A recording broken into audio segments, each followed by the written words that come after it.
Okay,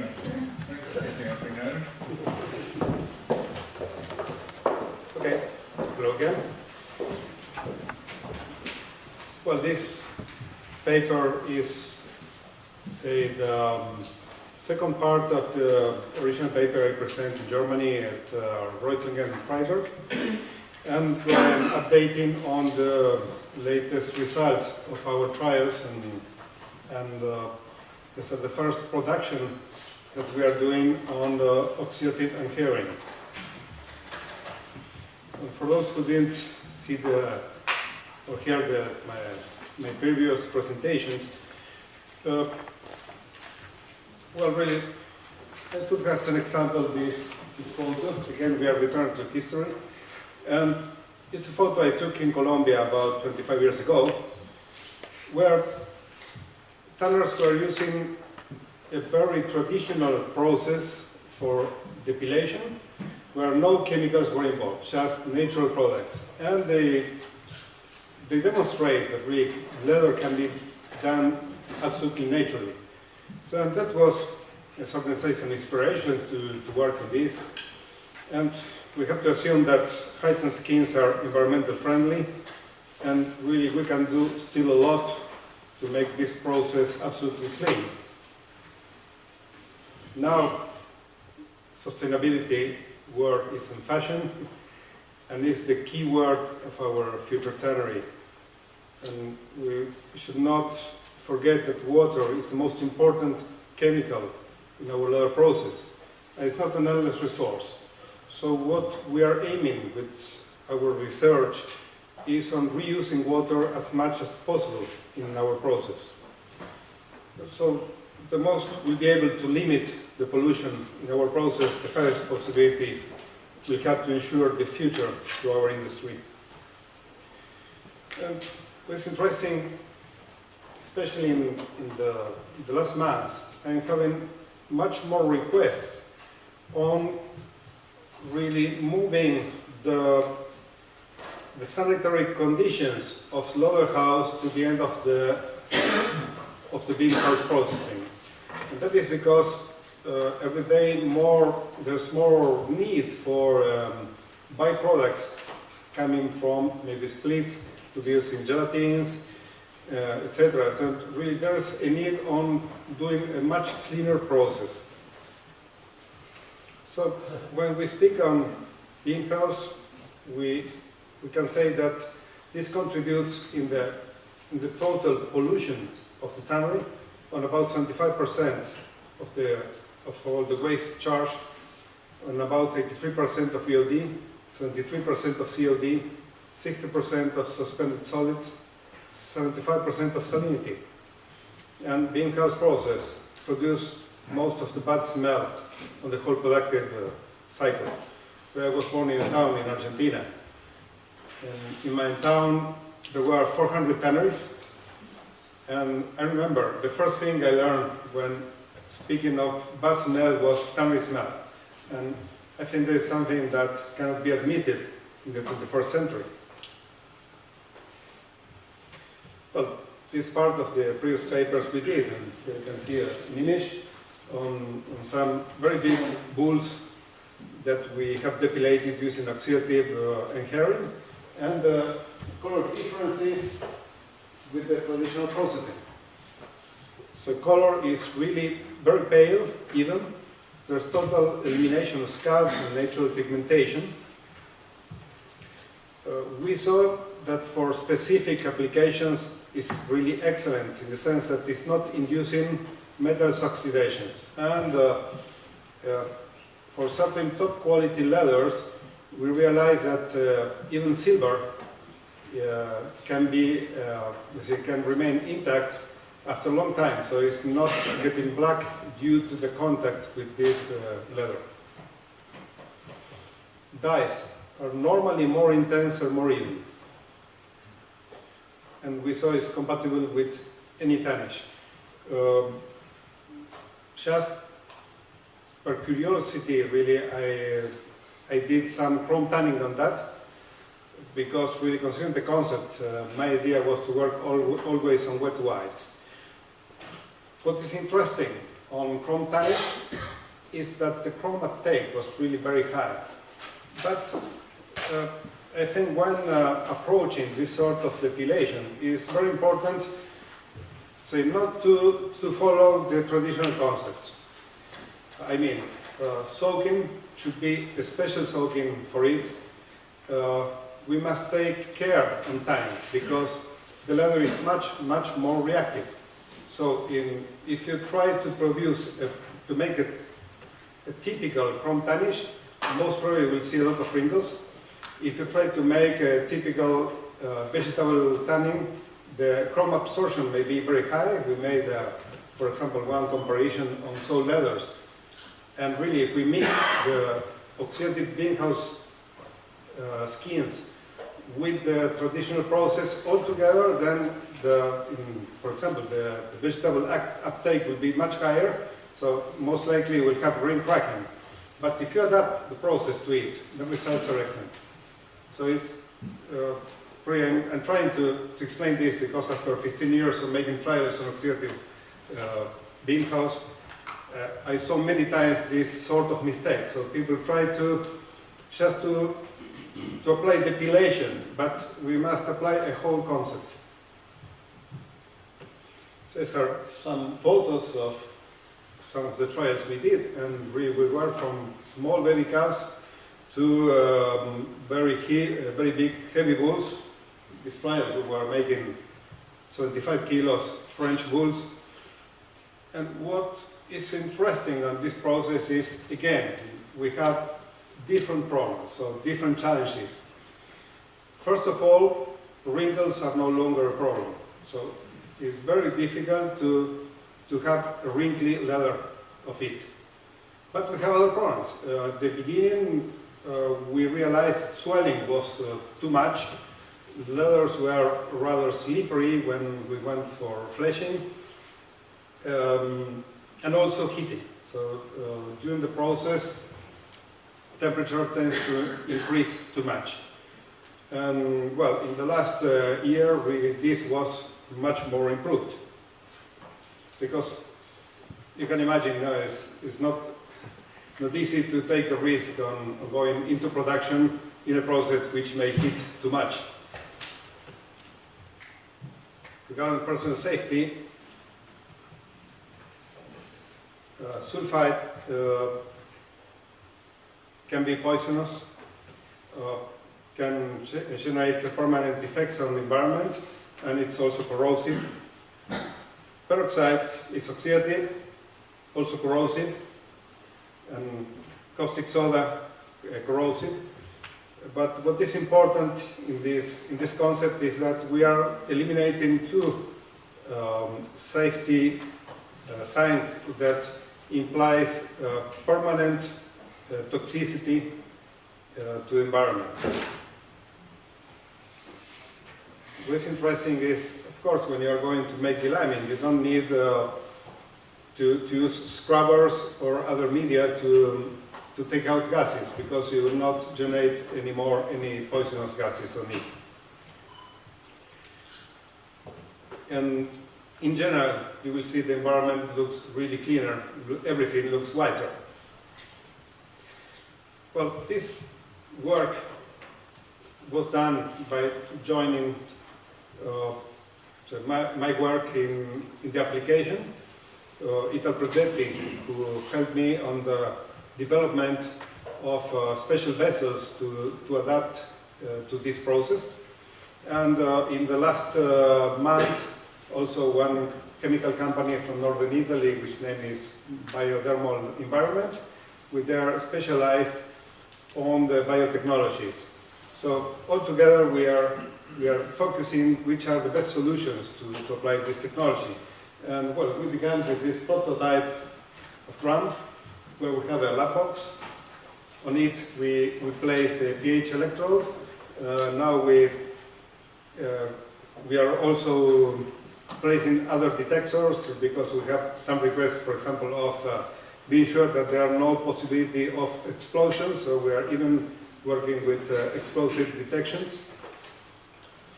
We have a dosing inlet, water circulation with heat and cooling functions, and a central control unit where we can program all our procedures and even eventually heating or cooling ramps. So this is the final realization of the drum. This is in a relatively small tannery in Ponte Evola, but which is, let's say, our laboratory in a certain sense. That is the Tempesti tannery, and they always, let's say that since many months we are running at least one trial with them every week. Well, regarding the process, we make the first soaking. It's very important to make green fleshing, because we realize that keeping fat and flesh, that consumes a lot of peroxide. So it's much better to make a proper soaking and fleshing. Then we have a main soaking, oxidative depilation, eventually fleshing and splitting, and we do this especially if we want to take care on trimmings which can be environmentally friendly treated. Then deliming, baiting, pickling. But regarding auxiliaries, we realize that, as I said before, we have to take absolutely different focus to them. First of all, we saw that most of the traditional auxiliaries are interacting negatively with peroxide. In this case, we try to focus a logic to a proper soaking, and we realize, and that is, I think, the experience in all bean house processing, really, to make a very good soaking, then liming is not a problem, and also depilation. And one of the suggestions I can give is just avoid using degreasing agents, because really it's very good not to have fats emulsified in the process, or not using soda ash, because also carbonates are not helping in the quality of the grain especially. Anti-wrinkle auxiliaries are not needed. Traditional soaking enzymes really gave very bad results, in my opinion, especially with very bad quality grain. But the question is not only stopping a safe, thinking that after liming then you can run a traditional process. But it's very important to keep a particularly low temperature in the liming, and especially avoiding using ammonium sulfate. Really, this makes absolutely a big difference. From the byproducts point of view, the first soaking, unavoidably we must take it to the treatment plant, because it's where we have most of the dirtiness. Green fleshing, well, can be used for tallow production. Flesh can be used for compost and fertilizers. But this is, I think, the most interesting fact of oxidative bean house, that sulfite-free float can be neutralized by sulfuric or phosphoric acid. And here you can see how proteins collapse. So these proteins can be easily filter pressed and treated in MBR, so in a membrane bioreactor, to be reused in the process. It's interesting, now that is part of our actual works, we want to see how much really we can reuse this water, but the first results are encouraging in the sense that using MBR technology we are even able to reduce our soaking auxiliaries. Sulfate-free concentrated protein sludge can be used directly for compost and fertilizers. In some trials we did, we found that just need to be added of some potassium and phosphor, and then the quality as fertilizer is really good. returning to the depilation float, it is interesting that if you analyze DOD and COD, we are speaking on the float itself on over 100,000 milligrams. And after acidifying, we go down normally below 5,000. That means, let's say, we can reduce very much the COD in our treatment plant. This is how it's coming, this concentrated protein that we are using as base for fertilizers. Sulfite-free splits and trimmings can be used safely for industrial gelatin production. And, well, these are some images of our latest scale-up trials in production. And, well, we work over 2 tons, let's say, and here you can see it with the color differences between the traditional processing and oxidative greenhouse processing. With our new soaking and liming system, we could control swelling. We have reduced temperature increase. Still not, I'm not really 100% happy with the level we reached, but let's say we are in this moment at an acceptable level, but enough to run safely some production trials. What is also very positive on these results was I like always to see which is the reaction of the workers who are fleshing the skins.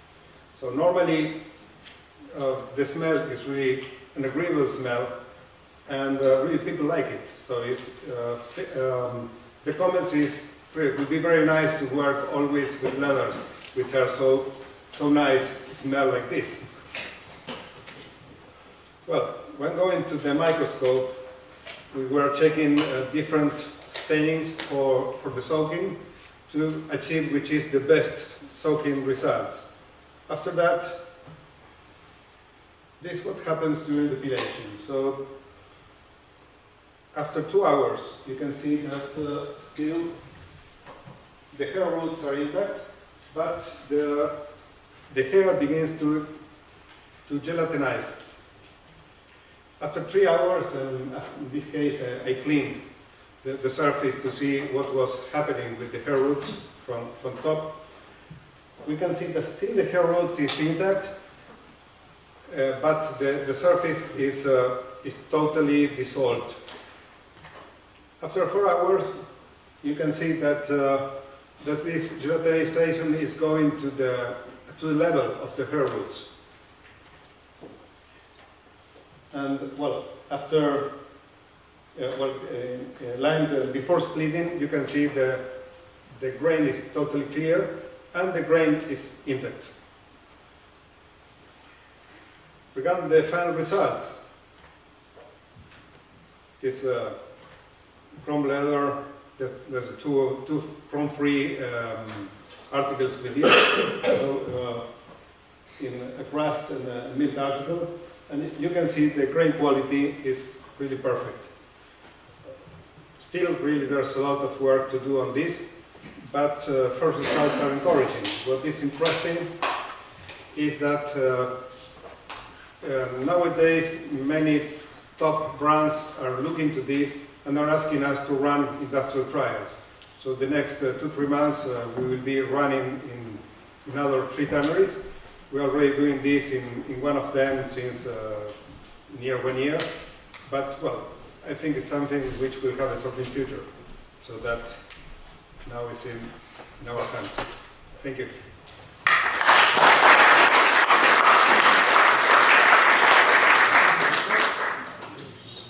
Are there any questions?